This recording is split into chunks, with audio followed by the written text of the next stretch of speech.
నమస్కారం వి digital news కి స్వాగతం. ముందుగా హెడ్లైన్స్.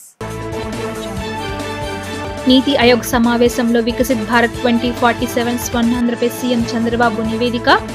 ఏపీలోని సంక్షేమ అభివృద్ధి కార్యక్రమాలను ప్రెజెంటేషన్ ఇచ్చిన సీఎం.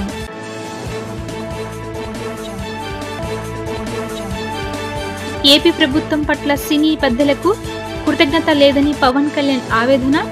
ముఖ్యమంత్రిని కలవకపోవడంపై అసంతృప్తి. గత ప్రభుత్వ వేధింపులు మరిచారంటూ చురకలు.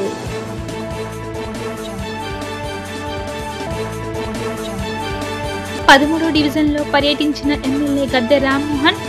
సీఎం చంద్రబాబు సారథ్యంలో రాష్ట్రంలో అన్ని రంగాల్లో అభివృద్ధి చెందుతుందని వ్యాఖ్య.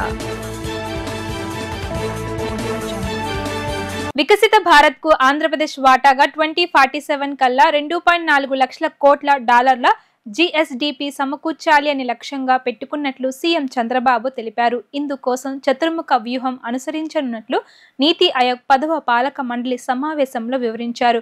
తూర్పు తీరాన్ని ఆధారంగా చేసుకుని రాష్ట్రాన్ని ఆగ్నేయ ఆసియా ముఖద్వారంగా మారుస్తామని ప్రకటించారు. ఇంటికో పారిశ్రామికవేత్తను తయారు చేయాలని లక్ష్యంగా పెట్టుకున్నట్లు ఆయన పేర్కొన్నారు. ఢిల్లీలో ప్రధాని మోదీ అధ్యక్షతన జరిగిన నీతి ఆయోగ్ 10వ పాలక మండలి సమావేశంలో స్వర్ణాంధ్ర వికసిత్ భారత్ 2047 పై బ్లూ ప్రింట్ ను ముఖ్యమంత్రి చంద్రబాబు ప్రదర్శించారు. ఏపీలోని మానవ వనరులు, సహజ వనరుల అనుకూలతను ఉపయోగించుకొని వచ్చే 22 సంవత్సరాల్లో దాదాపు 15% వరకు వార్షిక వృద్ధి రేటు సాధిస్తామని చంద్రబాబు వివరించారు. రాష్ట్ర తలసరి ఆదాయాన్ని $42,000 తీసుకు వెళ్లాలి అని లక్ష్యంగా పెట్టుకున్నామని చెప్పారు. పట్టణ, గ్రామీణ ప్రాంతాల మధ్య అంతరాన్ని తగ్గించేందుకు ద్వితీయ, తృతీయ శ్రేణి నగరాలను గతిశీలంగా తయారు చేయాలి అనేది తమ సంకల్పమని ఆయన తెలిపారు. నైపుణ్యవంతమైన మానవ వనరులు ఏపీ ప్రధాన బలమని సీఎం తెలిపారు. దేశంలో అందరికంటే ముందు సాంకేతికతను అందిపుచ్చుకోవడం ద్వారా తెలుగు సమాజం ప్రపంచవ్యాప్తంగా ప్రభావం చూపుతుందని ఆనందం వ్యక్తం చేశారు. దాన్ని మరింతగా పెంపొందించేందుకు ఆంధ్రప్రదేశ్లో ప్రపంచ స్థాయి ఐటీ హబ్లు, పటిష్టమైన డిజిటల్ మౌలిక వసతులు కల్పించి స్టార్టప్ సంస్కృతిని ప్రోత్సహించబోతున్నట్లు వివరించారు. తెలుగు చలనచిత్ర పరిశ్రమ పెద్దల వైఖరిపై ఆంధ్రప్రదేశ్ ఉప ముఖ్యమంత్రి పవన్ కళ్యాణ్ తీవ్ర అసహనం వ్యక్తం చేశారు. రాష్ట్రంలో కూటమి ప్రభుత్వం ఏర్పడి ఏడాది కావస్తున్నా కనీసం ముఖ్యమంత్రి చంద్రబాబు నాయుడుని మర్యాదపూర్వకంగా కలిసేందుకు కూడా సినీ ప్రముఖులు ముందుకు రాకపోవడంపై ఆయన అసంతృప్తి వ్యక్తం చేశారు. గత ప్రభుత్వం సినీ రంగాన్ని, అగ్ర నటులను ఏ విధంగా ఇబ్బందులకు గురి చేసిందో అప్పుడే మరచిపోయారా అని ప్రశ్నించారు. తమ ప్రభుత్వం వ్యక్తులను కాకుండా పరిశ్రమ అభివృద్ధిని మాత్రమే దృష్టిలో ఉంచుకుంటుందని స్పష్టం చేశారు. సినీ పరిశ్రమ నుంచి అందిన ఈ రిటర్న్ గిఫ్ట్ ను తగిన రీతిలోనే స్వీకరిస్తాను అని ఆయన ఘాటుగా వ్యాఖ్యానించారు. అభివృద్ధి సంక్షేమాన్ని సమన్వయంతో ముందుకు తీసుకువెళ్తున్న సీఎం చంద్రబాబు నాయుడు సారథ్యంలో రాష్ట్రం అన్ని రంగాల్లో పురోగమిస్తుందని తూర్పు ఎమ్మెల్యే గద్దె రామ్మోహన్ అన్నారు. గత ప్రభుత్వం నిర్లక్ష్యం చేసిన మౌలిక వసతులను మెరుగుపరుస్తున్నామని ఆయన చెప్పారు. 13వ డివిజన్ మెగా టౌన్షిప్ ఆర్చి ఏరియాలో ప్రజా సమస్యలపై శాసనసభ్యులు గద్దె రామ్మోహన్ పర్యటించారు. ఈ సందర్భంగా 15 లక్షల రూపాయలతో వాటర్ పైప్ లైన్ పనులకు, 45 లక్షలతో చేపట్టే రోడ్ల పనులకు ఎమ్మెల్యే గద్దె రామ్మోహన్ స్థానిక కార్పొరేటర్ ముమ్మనేని ప్రసాద్తో కలిసి శంకుస్థాపన చేశారు. ఈ సందర్భంగా వారు మాట్లాడుతూ గత 5 ఏళ్ల వైసీపీ పాలనలో అభివృద్ధి మందగించిందని తెలిపారు. ఈ ప్రాంతంలో వైసీపీకి ఓటు బ్యాంకు లేదని, అభివృద్ధి నిర్లక్ష్యం చేశారని ధ్వజమెత్తారు. చంద్రబాబు ముఖ్యమంత్రి అయ్యాక అభివృద్ధి, సంక్షేమం ఈ దృష్టి సారించి సమన్వయంతో ముందుకు తీసుకువెళ్తున్నారని చెప్పారు. నిధులకు ఎలాంటి కొరత లేకుండా దశలవారీగా చేపడుతున్నామని వివరించారు. రాబోయే రోజుల్లో అన్ని సమస్యలు పరిష్కరించే దిశగా చర్యలు తీసుకుంటామని స్పష్టం చేశారు.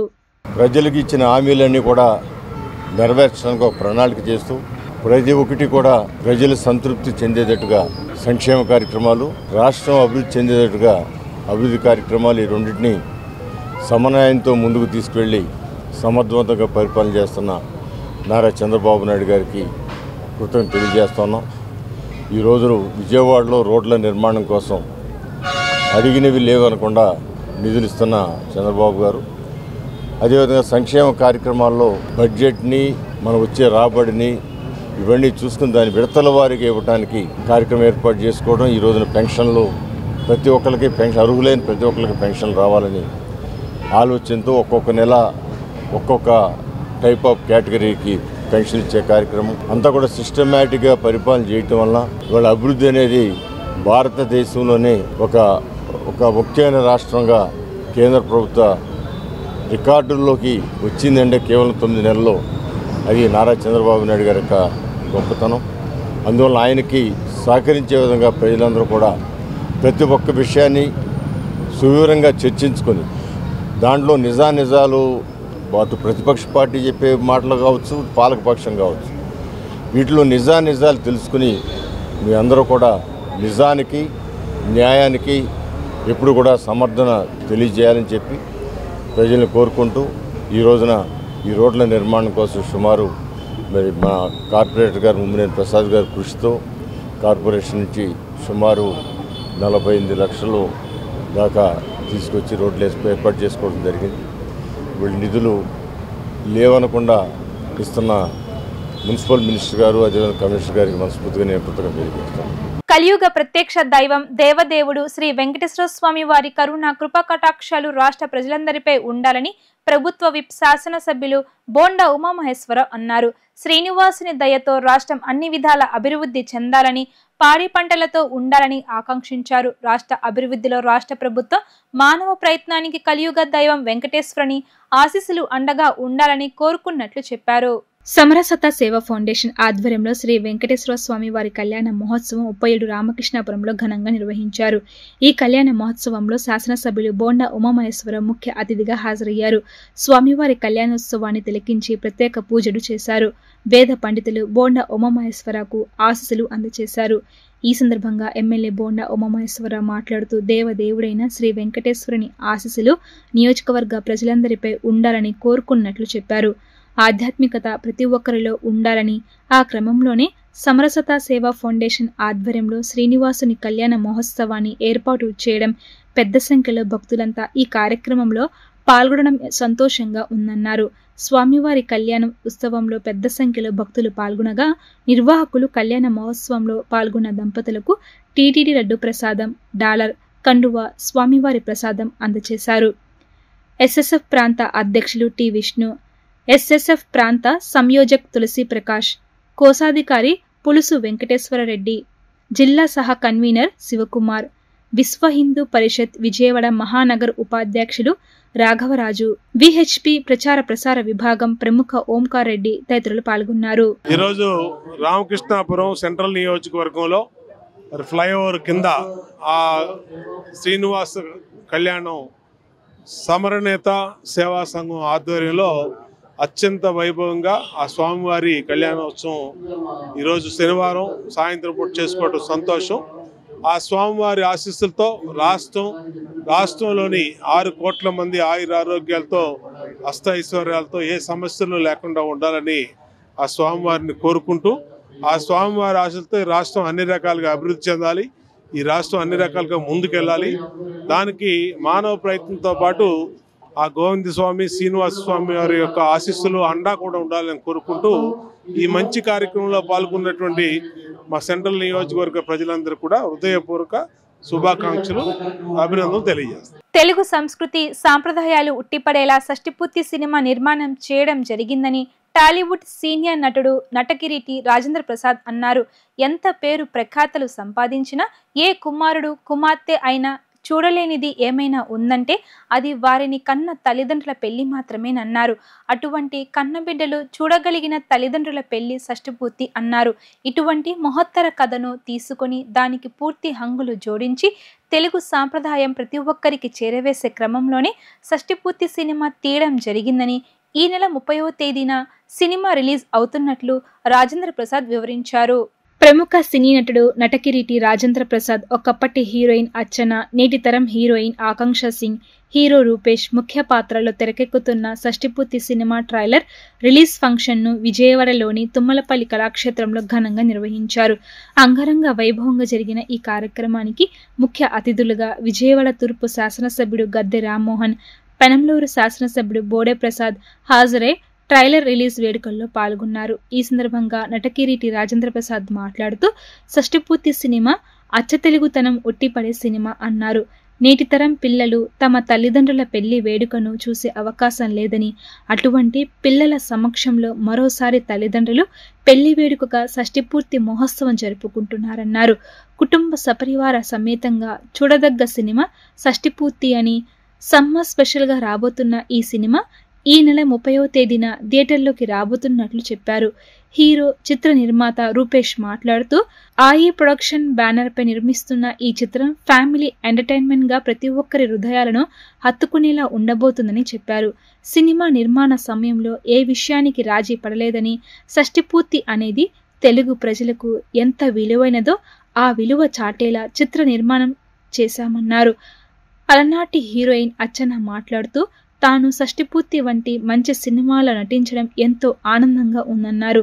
చిత్ర హీరోయిన్ ఆకాంక్ష సింగ్ మాట్లాడుతూ, తెలుగు సినీ ప్రేక్షకులు తనని ఎంతో ఆదరిస్తున్నారని, మంచి కథాంశంతో కూడిన షష్ఠిపూర్తి సినిమాలో అగ్రనటులైన రాజేంద్ర ప్రసాద్, అర్చన వంటి వారితో కలిసి నటించడం ఎంతో సంతోషాన్ని, మరువలేని అనుభూతిని అందిస్తుందని చెప్పారు.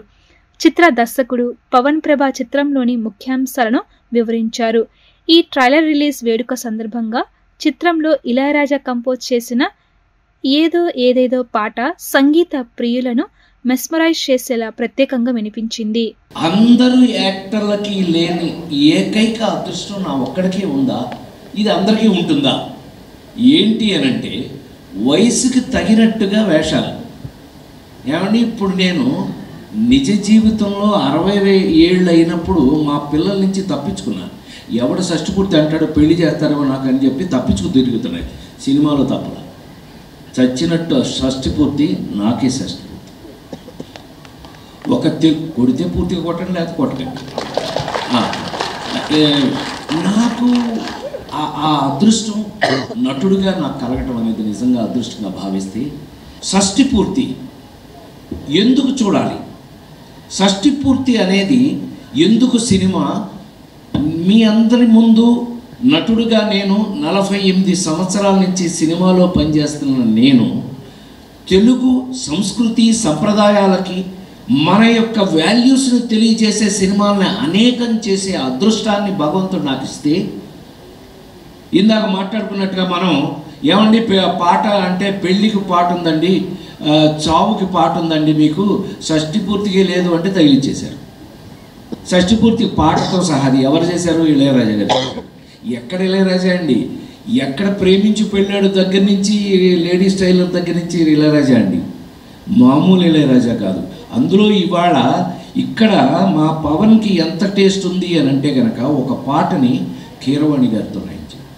ఆ కీరవాణి గారు ఎంత ఎక్సైట్ అయ్యి రాశాడు అంటే మీరందరూ ఆశ్చర్యపోతారు. ఆ సినిమాలో ఆ ఇది చూస్తే, ఆ మాటలు చూస్తే ఎవరికైనా కళ్ళము నీళ్ళు వచ్చేస్తాయి. అలా రాసి పారాశాడు. ఏంటి కీరవాణి గారి దగ్గర ఇంత రచయిత ఉన్నాడా అని. పైగా ఇక్కడ చూడండి, అసలు ఆశ్చర్యపడాల్సిన విషయం ఏంటంటే కీరవాణి గారిని పట్టుకొచ్చింది ఎవడంటే చైతన్య ప్రసాద్.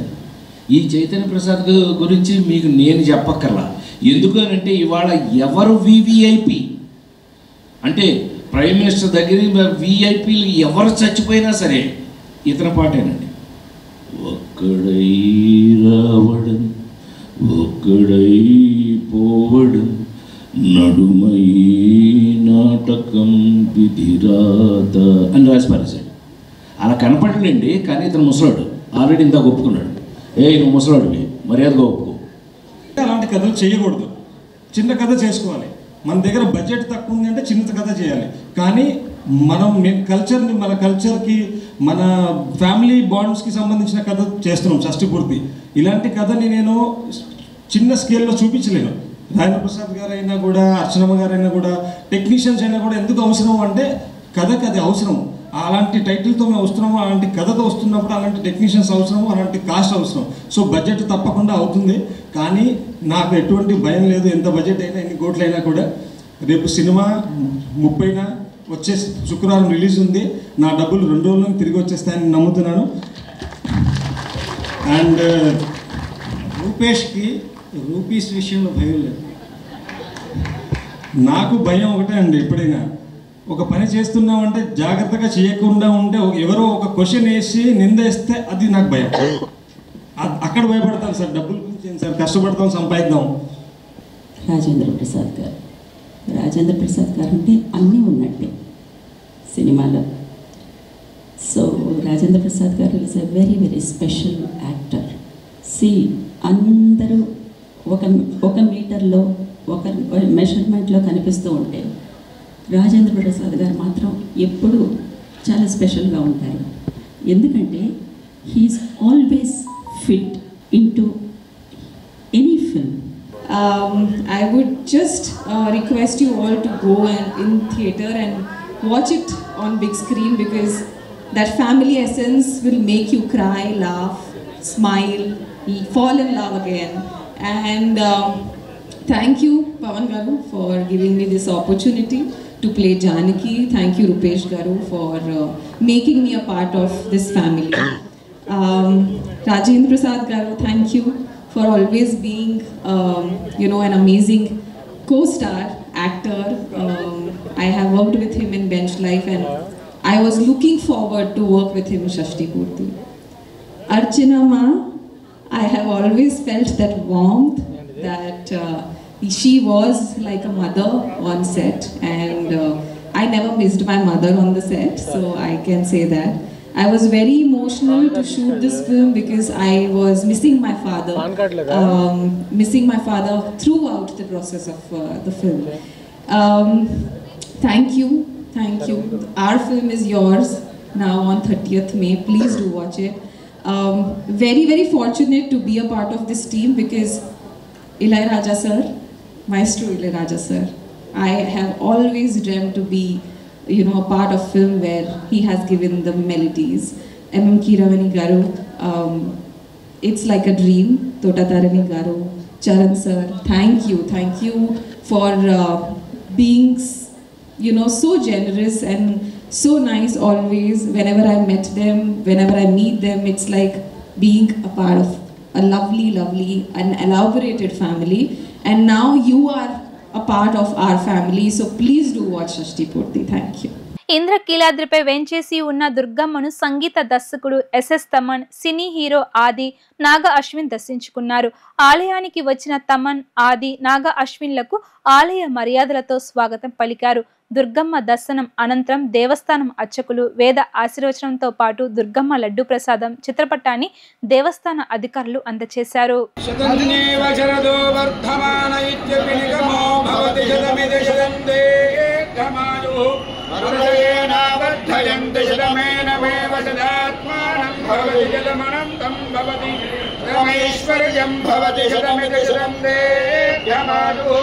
अग्निर्वसुजिर्भव आदित्यायवदेयो भव विष्णुरिव श्रीमान् भव ब्रह्मायुरायुर्भव आयुरायुर्भव धान्यं धनं वशुं बहुपुत्रलाभगो शतसंवत्सरं दीर्घायुः सर्वस्वरूपे सर्वेशे सर्वशक्तिसमन्विते यस्नायिनो देवी दुर्गे देवी नमोऽस्तुते.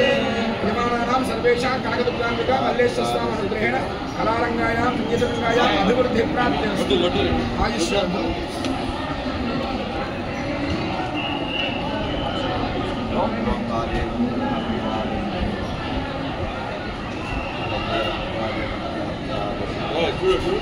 ప్రతిపక్ష నాయకుడిగా ప్రజల తరపున కూటమి ప్రభుత్వాన్ని వైఎస్ జగన్ నిలదీస్తే కనీసం దానిపై సమాధానం చెప్పే స్థితిలో కూడా ఈ ప్రభుత్వం లేదని శాసన మండలి ప్రతిపక్ష నేత బొత్స సత్యనారాయణ మండిపడ్డారు.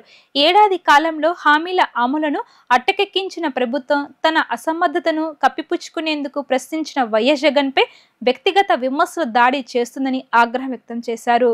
విజయనగరం క్యాంప్ కార్యాలయంలో మీడియాతో శాసన మండలి ప్రతిపక్ష నేత మాట్లాడుతూ తక్షణం ఎన్నికల హామీల అమలుపై ప్రభుత్వం క్యాలెండర్ను ప్రకటించాలి అని డిమాండ్ చేశారు. ప్రభుత్వ నిర్లక్ష్య వైఖరిని ప్రశ్నించేందుకు జూన్ 4న వెన్నుపోటు దినంను నిర్వహిస్తున్నామని అన్నారు. ప్రజలకు ఇచ్చిన మాటను నిలబెట్టుకోలేకపోవడంతోనే ఈ నిరసనను చేపడుతున్నామని తెలిపారు. రాష్ట్రంలో ఎక్కడ శాంతి భద్రతలు లేవని ఆరోపించారు. రాష్ట్రానికి భారీగా నిధుల వరదను తీసుకువస్తున్నామని, ఉపాధి హామీ నిధులను తీసుకువస్తున్నామని ప్రకటించారు. దేశ చరిత్రలోనే జరగని విధంగా ఏప్రిల్, మే నెలకు సంబంధించి కూలీలకు వేతనాలను కూడా చెల్లించడం లేదని ఆరోపించారు. ఈ బకాయిలను ఎప్పుడు చెల్లిస్తారు? ప్రజల గురించి ఈ ప్రభుత్వం కనీసం ఆలోచించడం లేదని ఆయన నిలదీశారు. సుదీర్ఘంగా ఎవిడెన్స్తో పాటు ఆయన వచ్చే పత్రికా సమావేశం ఏర్పాటు చేయడం. దాని మీద నిన్న మొన్న ఈరోజు చూసాం. తెలుగుదేశం పార్టీకి చెందిన పెద్దలు కానీ, మంత్రులు కానీ, చోటాపాటా నాయకులు కానీ వాళ్ళందరూ ఏ విధంగా వాళ్ళు మాట్లాడుతున్నారు అనేది రాష్ట్ర ప్రధానికి అందరూ చూస్తూ ఉన్నారు. జగన్మోహన్ రెడ్డి గారు వేసిన ఏ ప్రశ్నకైనా సరే సూటుగా ఇది కాదు, ఇదిగో దీని వాస్తవం ఇదేని చెప్పిన ఏ ఒక్క నాయకుడు చెప్పిన మాటను వద్దా దయచేసి మీ ద్వారా అడుగుతున్నాను. ఇంకో 10 రోజులు పోతే కరెక్ట్గా సంవత్సర కాలం ఈ ప్రభుత్వం ఎన్నికైన తేదీకి. అందుకే ఆనాడు ఆ రోజు ప్రజా విద్రోహ దినంగా, ఆ రోజు ప్రజలకు వంచించిన దినంగా ఆ రోజు నామకరణం చేసి మా నిరసన తెలుపుతామనే విషయాన్ని కూడా మనం చెప్పడం జరిగింది. కారణం దేనికి? ఇచ్చిన మాట నెరవేర్చలేదని, ఇచ్చిన మాట చేయలేదని, చేయకుండా చట్టాన్ని వచ్చి చేతితో తీసుకుంటున్నానని ఆ ఉద్దేశంతో ఆయన చెప్పడం జరిగింది. ఇది వాస్తవా కాదని మీ ద్వారా సూటిగా ఆ పెద్దలను కానీ సూటిగా ఈ రాష్ట్ర ప్రధానికాన్ని కోరుతున్నాను తెలుసుకోమని. ఏ విధంగా ఈ ప్రభుత్వం మొప్పెడుతుంది, ఈ కూటమి నాయకులు ఏ విధంగా ప్రజల్ని ఇచ్చిన మాట నెరవేర్చకుండా వంచిస్తున్నారు, ఏ రకంగా జరుగుతుందో ఆలోచించమని కోరుతున్నాను. ఎక్కడ కూడా లా అండ్ ఆర్డర్ శాంతి భద్రతలు ఎక్కడ కూడా లేవు. ఏం జరుగుతుందో ఉదయం వేసి రాత్రి ఏమో జరుగుతుందో తెలియదు. ఈ దేశంలో ఏ రాష్ట్రం కూడా ఎన్ఆర్జీకి సంబంధించి పనికి ఆహార పథకం కింద ఉపాధి నిధులు తీసుకొస్తామని చెప్పారు యథాసంగా. ఏమైంది? ఎప్పుడు దేశ చరిత్రలో జరగని విధంగా ఏదో 1 వారం 2 వారాల్లో వేజెస్ వచ్చి ఇవ్వవచ్చు, కానీ ఏప్రిల్ మే 2 నెలలు, ఏప్రిల్ నెల 1వ తారీఖు నుంచి ఉపాధి హామీని కూలీలకి నిధులు రావట్లే, వేజీ రావట్లే. దగ్గర 6-7 వారాలు అయిపోయింది. ఎప్పుడు ఇస్తారు ఇవి? ఎండాకాలంలో ప్రజలు పనులు లేకుండా ఇబ్బంది పడుతున్న ఈ నేపథ్యం. ఇప్పటికైనా మీకు నిజంగా మీ నిజాయితీ పనులు చిత్తశుద్ధి ఆయన అడిగిన ప్రశ్నలకు సమాధానం చెప్పండి. అభ్యంతరలే, ప్రజలు చూసుకుంటారు. ఎందుకు ఇవ్వట్లేదు సూపర్ 6? ఎప్పటి నుంచి ఇస్తారు ఆడబెట్టినది? ఎప్పటి నుంచి ఇస్తారు అమ్మకబడి తల్లికి వందనం? ఎప్పటి నుంచి ఇస్తారు మహిళలకు ఉచిత బస్సు? ఆ బస్సు ఎక్కడి నుంచి ఇస్తారు? ఎక్కడి నుంచి ఎక్కడికి వెళ్తారు? ఏదో ఆగస్టు 15 స్వాతంత్రం వచ్చినట్టుగా ఆగస్టు 15 డేట్ అనౌన్స్ చేశారు. ఏదో మహిళలకు ఉచిత బస్సు ఇస్తే ఆ దినం నాడు ఓకే చేస్తారో చూద్దాం, చేయమనే కోరుతున్నాం. చేయాలనే మా తాలూకు డిమాండ్. దాని విధి విధానం ఏంటి? గన్నవరం మాజీ శాసనసభ్యుడు వైసీపీ నేత వల్లభనేని వంశీ తీవ్ర అనారోగ్యానికి గురయ్యారు. ఇప్పటికే శ్వాసకోశ సంబంధిత సమస్యలతో బాధపడుతున్న వంశీకి పోలీసుల కస్టడీలో ఆరోగ్య పరిస్థితి అకస్మాత్తుగా క్షీణించింది. దీంతో ఆయన తీవ్ర ఇబ్బందులకు గురయ్యారు. పరిస్థితిని గమనించిన పోలీసులు వెంటనే స్పందించి ఆయన్ను కంకిపాడు ప్రభుత్వ వైద్యశాలకు తరలించారు. గన్నవరం మాజీ శాసనసభ్యుడు వైసీపీ నేత వల్లభనేని వంశీ తీవ్ర అస్వస్థతకు గురయ్యారు. ప్రస్తుతం ఆయన కంకిపాడులోని ప్రభుత్వ ఆసుపత్రిలో వైద్యుల పర్యవేక్షణలో చికిత్స పొందుతున్నారు. నకిలీ ఇళ్ల పట్టాలకు సంబంధించిన కేసులో వంశీ కంకిపాడు పోలీసుల కస్టడీలో ఉన్నారు. ఇప్పటికే శ్వాసకోశ సంబంధిత సమస్యతో బాధపడుతున్న వంశీకి పోలీసుల కస్టడీలో ఆరోగ్య పరిస్థితి అకస్మాత్తుగా క్షీణించింది. దీంతో ఆయన తీవ్ర ఇబ్బందులకు గురయ్యారు. పరిస్థితిని గమనించిన పోలీసులు వెంటనే స్పందించి ఆయన్ను కంకిపాడు ప్రభుత్వ వైద్యశాలకు తరలించారు. అక్కడ వైద్యులు ఆయనకు అవసరమైన చికిత్స అందిస్తున్నారు. వంశీ అస్వస్థకు గురైన విషయం తెలుసుకున్న ఆయన భార్య పంకజశ్రీ వెంటనే కంకిపాడు ప్రభుత్వ ఆసుపత్రికి చేరుకున్నారు. అలాగే కృష్ణా జిల్లా వైసీపీ అధ్యక్షుడు మాజీ మంత్రి పేర్ని నాని కూడా ఆసుపత్రికి వచ్చి వంశీ ఆరోగ్య పరిస్థితి గురించి వైద్యులను అడిగి తెలుసుకున్నారు. వంశీ కుటుంబ సభ్యులు ఆయన ఆరోగ్యం పట్ల తీవ్ర ఆందోళన వ్యక్తం చేస్తున్నారు. కస్టడీ అనంతరం వంశీని కోర్టు నుంచి జైలుకు తరలిస్తున్న సమయంలో వంశీ భార్య పంకజశ్రీ మీడియాతో మాట్లాడుతూ తన భర్త ఆరోగ్యంపై తీవ్ర ఆందోళన వ్యక్తం చేశారు. వంశీ తీవ్ర అనారోగ్యంతో బాధపడుతున్నారు. ప్రస్తుతం ఆయన సిప్యాప్ పరికరం సహాయంతో మాత్రమే శ్వాస తీసుకోగలుగుతున్నారు. ప్రభుత్వ ఆసుపత్రిలో ఆయనకు అందుతున్న వైద్యం పూర్తి స్థాయిలో సంతృప్తికరంగా లేదు అని ఆమె తెలిపారు. మెరుగైన చికిత్స కోసం ఎయిమ్స్ వంటి ఆసుపత్రికి తరలించి వైద్యం అందించేలా ఆదేశాలు ఇవ్వాలని కోర్టును కోరినట్లు పంకజశ్రీ చెప్పారు. వంశీ ఆరోగ్యం క్షీణించిందని, ఆయన 105 కేజీల నుంచి 85 కేజీలకు బరువు తగ్గిపోయారని ఆమె ఆవేదన వ్యక్తం చేశారు. లాస్ట్ టైం కూడా చెప్పాను, ఆయనకి యూరిన్లో కీటోన్ బాడీస్ పాజిటివ్ వచ్చాయని. హాస్పిటల్ జడ్జి గారు మనకి ట్రీట్మెంట్ రాసినా కూడా గవర్నమెంట్ హాస్పిటల్లో జస్ట్ ఆయనకి సిమ్టమాటిక్ ట్రీట్మెంట్ చేస్తున్నారు. ఊపిరాడటానికి తీసుకెళ్తున్నారు, నెబులైజర్ పెడుతున్నారు, తీసుకొస్తున్నారు. మళ్ళీ 3వ రోజు మళ్ళీ వెళ్ళాల్సి వస్తుంది, అదే రిపీట్ చేస్తున్నారు.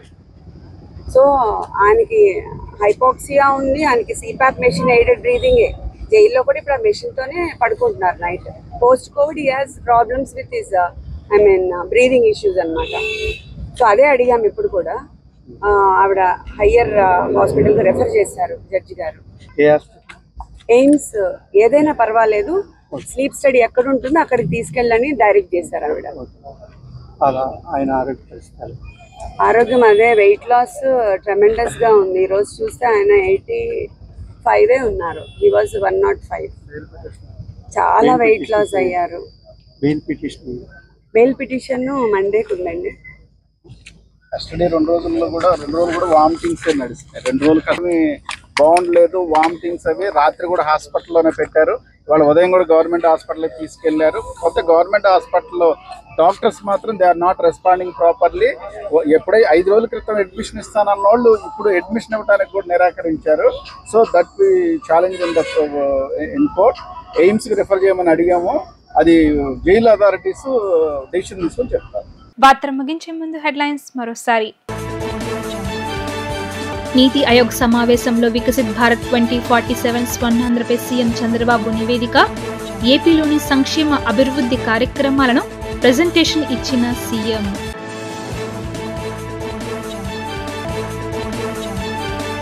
ఏపీ ప్రభుత్వం పట్ల సినీ పెద్దలకు కృతజ్ఞత లేదని పవన్ కళ్యాణ్ ఆవేదన.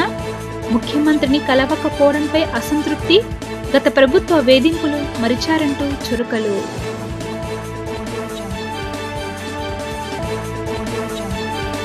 13వ డివిజన్లో పర్యటించిన ఎమ్మెల్యే గద్దె రామ్మోహన్. సీఎం చంద్రబాబు సారథ్యంలో రాష్ట్రంలో అన్ని రంగాల్లో అభివృద్ధి చెందుతుందని వ్యాఖ్య. ఇవి ఇప్పటి వరకున్న అప్డేట్స్. కీప్ వాచింగ్ వి డిజిటల్ న్యూస్.